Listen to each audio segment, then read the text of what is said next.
kaitan dengan mitigasi. Kalau kita melihat data PDP kemarin 717, kemudian sekarang 780 yang PDP, ODP-nya 10.116. Yang konfirmasi positif hari ini alhamdulillah tidak ada. Dari pusat konfirmasinya untuk Jawa Timur tidak ada. Jadi 152 yang confirm, 780 PDP, 1116 yang ODP. Saya ingin menyampaikan kepada kita semua, tetap kita melakukan berbagai kewaspadaan dan kesiapsiagaan. Antara lain, kalau kemarin saya menyampaikan bahwa kita punya bed, sebetulnya kalau dengan rumah sakit yang punya ruang isolasi dan yang non isolasi di 75 rumah sakit rujukan, sesungguhnya bednya sudah 13.000 lebih.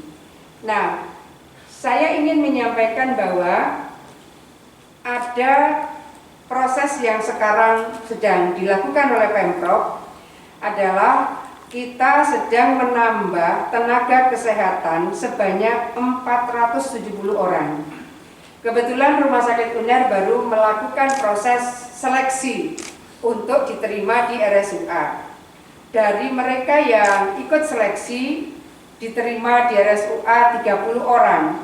Lalu yang mendaftar 600 orang dari berbagai lini. Akhirnya kami koordinasi dengan direksi RSUA yang ikut seleksi dan yang belum bisa diterima di RSUA, kita minta untuk dilakukan identifikasi. Itulah yang kita rekrut sebanyak 470 orang. Dari 470 orang, 110 kita ingin dedikasikan untuk RSUA. Karena RSUA sedang melakukan pengembangan ruang untuk ICU dan HCU, High Care Unit. Nah, karena ruang yang dikembangkan ini di atas 100, ini adalah kebutuhan yang sudah dilakukan exercise oleh RSUA, maka kebutuhan mereka adalah 110 tenaga kesehatan. Kemudian yang sekarang direkrut oleh Pemprov adalah 360 tenaga kesehatan. Untuk Pemprov dari 360 tenaga kesehatan, yang dokter ada 72, yang perawat ada 180, analis medis 32, radiografer 32, apoteker 16, asisten apoteker 16, dan sanitarian 12. Jadi saya ingin menyampaikan kepada kita semua berbagai kesiapsiagaan kita, antara lain hari ini bukan hanya tambahnya bed, tetapi juga tambahnya tenaga kesehatan. Ini mitigasi yang kami lakukan supaya masing-masing di antara kita terkonfirmasi apa saja yang sedang dilakukan oleh Pemprov Jawa Timur. Jadi comment center kita ada di sebelah, teman-teman. Jadi rumah dinas gubernur sebetulnya sudah 2 minggu ini menjadi posko. Kita ingin ini bisa terintegrasi koordinasinya antara posko gugus tugas yang secara keseharian bisa melayani banyak hal kaitan dengan tracing, dengan kuratif, dengan promotif, dengan preventif.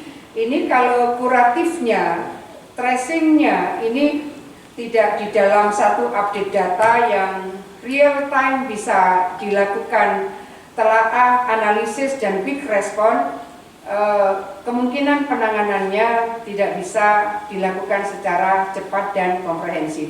Jadi kira-kira itu teman-teman semua yang saya hormati.